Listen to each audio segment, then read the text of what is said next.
Well, Blue Jays fans, it's another heartbreaking loss after a really good pitching performance by Kikuchi. Just no offense again, and being a Blue Jays fan, this is getting kind of ridiculous.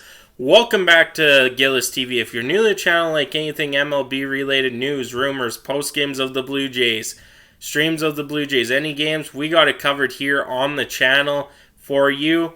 And if you like anything NHL, I got that there too. Same criteria. Rumors, trades, signings, whatever there is in the NHL, we got it here on the channel.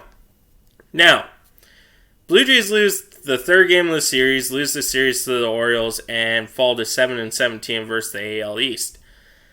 Not a good time to be a Blue Jays fan. Something needs to happen. They've been getting quality pitching over the last 2 weeks.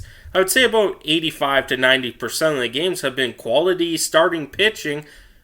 The Blue Jays just can't score runs, and they were talking on the panel today, and I agree with them, is when they traded Teoscar Hernandez from the Blue Jays to the Mariners for Eric Swanson, it's a good trade. We got a relief arm that's half decent and can give us really good innings for the most part, except for giving up the run today to Austin Hayes.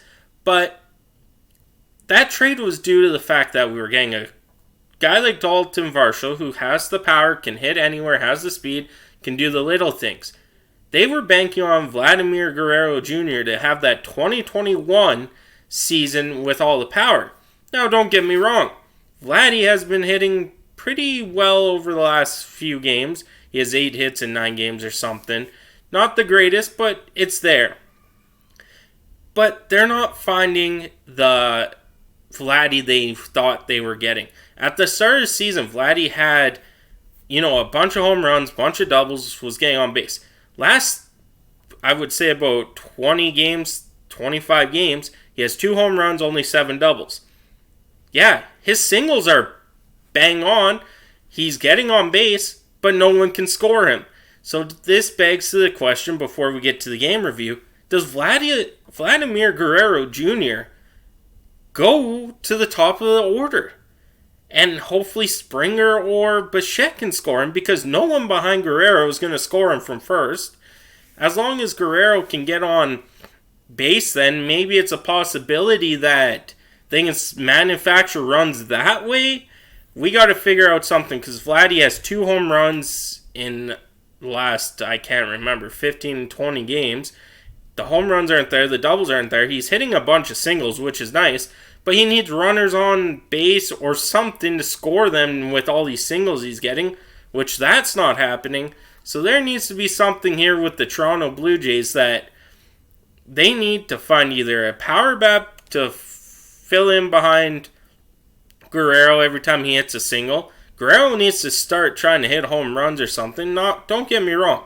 The singles are perfect if you have guys that can score you, and Matt Chapman's fallen off the horse here. Dalton Varsho has been a hit or miss all season, which he's a really good player still, but the hit or miss.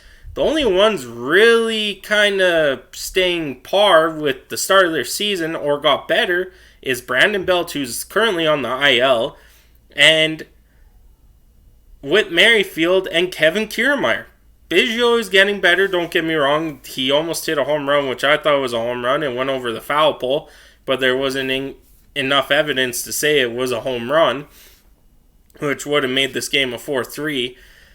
But at the same time, we need to start scoring Vladdy if he's only going to hit singles. He's been hitting 100+ mile-an-hour singles, so don't get me wrong, but someone needs to get on base or something, and I think with Kevin Kiermaier, Biggio, the bottom of the order, I think the Blue Jays would benefit if Guerrero was at the top of the order just for that sake, because Kiermaier can get on. Whit Merrifield can get on.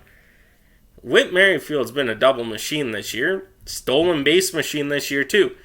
If you have Vladdy right after Merrifield or somewhere like Kevin Kiermaier, we're scoring a little bit more runs, but these not scoring runs in runners in scoring position is getting really irritating for Blue Jays fans, and nothing's being changed about it. So we'll leave that at that. But let's get into the game. Like I said, Blue Jays lose the final game of the series, lose back-to-back series, and go 7-17 against the AL East, who they don't see until the end of the month, Canada Day weekend, when I believe Boston is in Toronto. They'll see them then. But the final month of the season is going to be huge for the Blue Jays, as that's when they see a lot of the AL East again. So, Yimi Garcia gets the loss in this one. Tyler Wells gets the win. Wells would pitch 6 2/3 innings, giving up 2 runs, both Danny Jansen home runs, and striking out 8 while only walking 1. Yimi Garcia would get the loss, pitching 1 inning, giving up 1 earned run, no walks, and 2 strikeouts. And Felix Bautista will earn his 18th save of the year for the Baltimore Orioles. In this game, the Orioles had 11 hits to the Blue Jays 8. There was an error charged to, I will figure out who that was. It might be Guerrero on the go-ahead run. It was a really miscue. It took a funny bounce. I don't blame Guerrero on that at all. Homers were 2-2 each. Steals, Baltimore would steal 2 bases. Based on balls, both teams only had 2 walks. So pitching was really good. Like I said, for the Blue Jays, the pitching was good. Bullpen kind of shaky, but the starting pitching was good. The Blue Jays would have 11 strikeouts, and the Orioles would have 10 strikeouts. Runners left on base, Orioles had 10, Blue Jays had 7, with 5 of them being in scoring position. That's the whole point of my whole rant at the beginning, is the scoring position. Blue Jays can't get them in. It is tough to watch, but bottom of the first, Henderson would single to left, Santander would score. In the top of the third, Jansen homered to left on a 0-1 count. Top fifth, Jansen would homer again to left on a 0-1 count, so both on 0-1 counts. One was a fastball inside, one was a cutter outside for 427 feet was the second one. Bottom fifth, Kikuchi would give up a home run to Adley Rutschman on a 0-2 count. Santander would single to right. That was the weird bounce on Vladdy, and Hayes would score then. In the bottom of the eighth, Hayes would homer to seal the deal for the Baltimore Orioles here. Kikuchi would go 4 2/3, giving up 6 hits, 2 earned runs, 2 walks, and 7 strikeouts.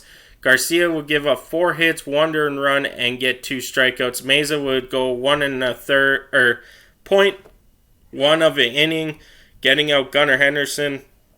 And Nate Pearson, what has happened with Nate Pearson?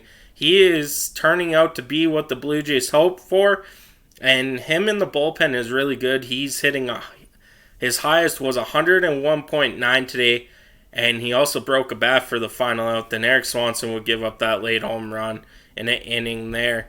So Blue Jays fall 4-2 tomorrow. They're in Texas, I believe, to take on the Rangers there. That game will be on at, I believe, 7:07 is the first pitch Eastern Time, 4:07 Mountain, or Pacific, sorry. But I'll catch you guys tomorrow. Have a good one.